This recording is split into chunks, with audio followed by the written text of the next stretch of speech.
क्या आप सोच सकते हैं कि किसी की ज़िंदगी में प्यार इतना अजीब और ख़तरनाक मोड़ ले सकता है कि उसका अंजाम उसकी मौत पर जाके ख़त्म हो। ये कहानी सिर्फ एक क्राइम स्टोरी नहीं है, बल्कि एक ऐसा रहस्य है जो हर कदम पे एक नए सवाल को जन्म देता है।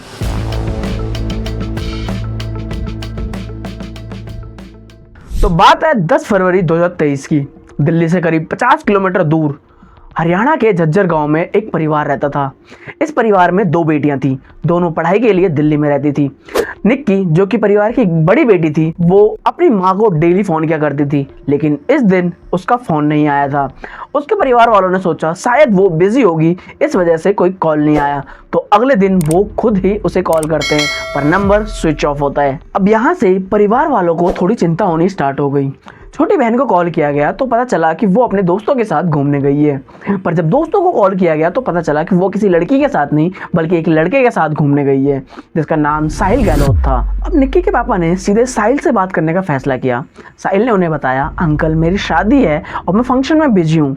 निक्की अकेले ही घूमने गई है, पर गलती से उसका फ़ोन मेरे पास रह गया। अब ये बात उसके परिवार वालों को बहुत ही अजीब लगी।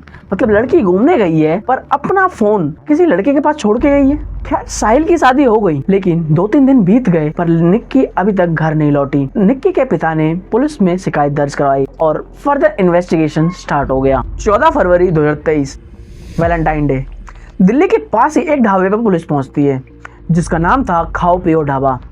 और वहां का सीन बहुत ही डरावना था।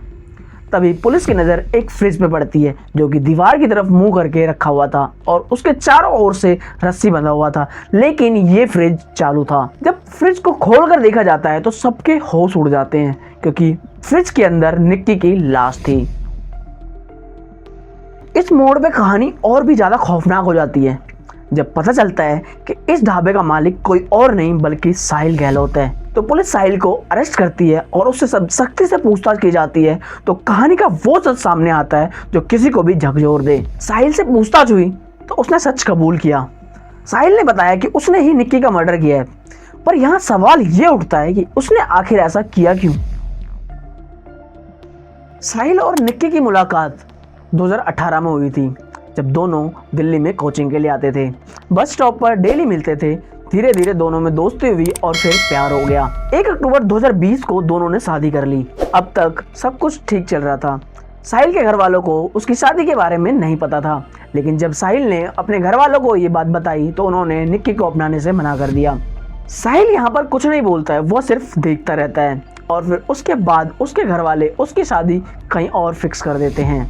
9 फरवरी 2023 को साहिल की सगाई हो गई, लेकिन ये बात जब निक्की को पता चली तो वो उसे कॉल पे कॉल करने लग गई। तो साहिल ने उसे मिलने के लिए बुलाया। रात को साहिल निक्की के दिल्ली वाले फ्लैट में पहुंचा। निक्की ने कहा, चलो हम कहीं भाग चलते हैं और एक नई जिंदगी शुरू करते हैं। साहिल उसे गाड़ी में बिठाकर कश्मीरी गेट बस स्टैंड पे ले गया, पर वहाँ उन्हें बस नहीं मिली तो वो हिमाचल जाने का प्लान बनाते हैं। सुबह होते ही साहिल को उसके घर वालों के कॉल आना स्टार्ट हो गए। वो परेशान हो गया।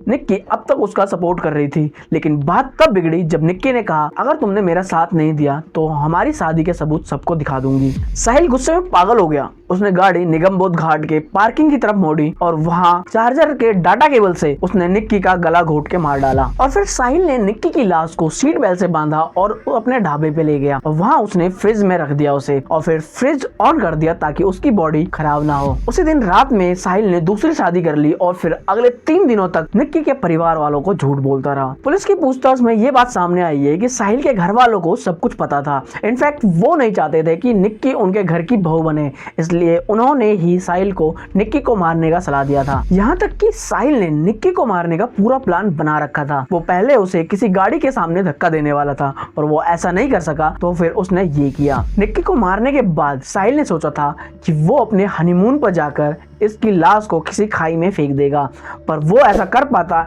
इससे पहले पुलिस सच जान गई। ये कहानी सिर्फ एक क्राइम केस नहीं है, ये हमें याद दिलाती है कि जिंदगी में रिश्तों और फैसलों को सही तरीके से संभालना कितना जरूरी है। अगर निक्की ने समय रहते अपने परिवार वालों को ये सब बताया होता तो शायद आज वो जिंदा होती। ऐसे ही और रहस्यमय केस सुनने के लिए जुड़े रहे डार्क फाइल्स पर, जहां हर हफ्ते एक नई और मिस्टीरियस केस के बारे में बताते हैं। वीडियो पसंद आई तो लाइक करें, शेयर करें और चैनल को सब्सक्राइब जरूर कर लें।